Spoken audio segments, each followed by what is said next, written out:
L'innovation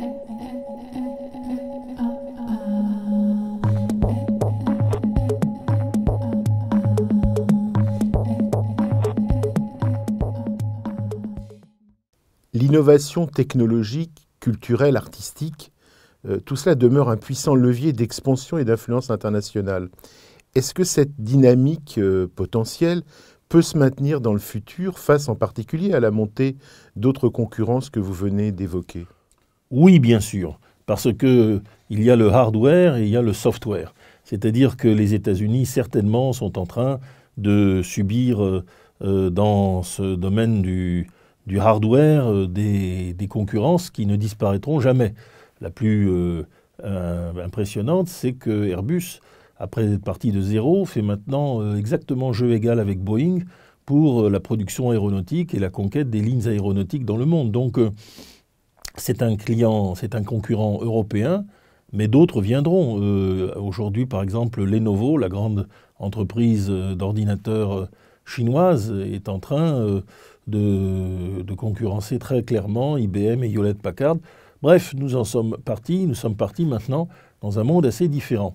Mais l'Amérique garde beaucoup dans le software. D'abord, Hollywood, les images.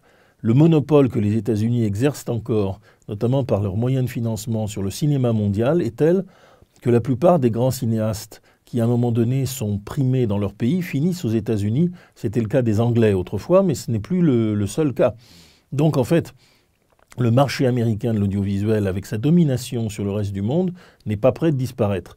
Encore moins, évidemment, celui de la recherche informatique, de l'élaboration de tout ce qui est les technologies de demain. Même, on dirait que dans une Amérique qui a descendu de plusieurs octaves dans la prétention géopolitique, la géostratégie et militaire, nous avons encore des entreprises comme Google qui font la loi et même enfreignent les lois européennes tellement elles sont puissantes.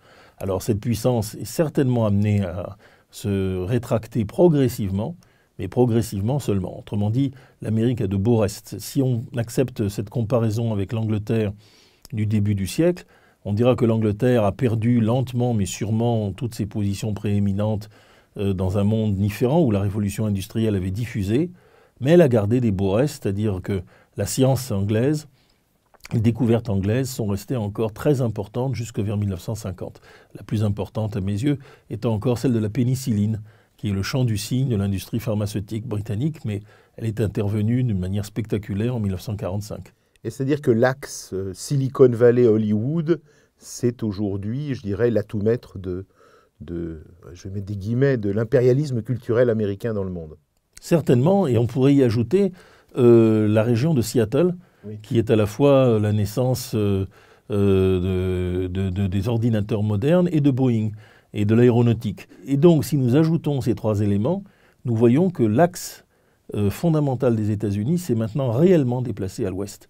Ce qui était la côte est, c'est-à-dire le mélange de Wall Street, de Harvard, et puis de la grande industrie de Chicago, et maintenant, effectivement, cette combinaison Seattle, Silicon Valley pour le software, et puis Hollywood pour les images. Et que là, en effet, les États-Unis ont gardé une forteresse imprenable. Mais la conséquence de ce basculement vers l'ouest de toute la géopolitique et de la géoéconomique américaine n'est pas encore pleinement compris.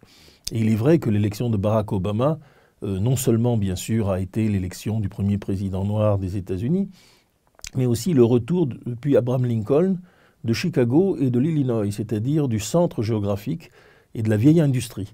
Et évidemment, Obama a aussi été porté par un rêve de réindustrialisation portant sur l'automobile, sur les vieilles technologies.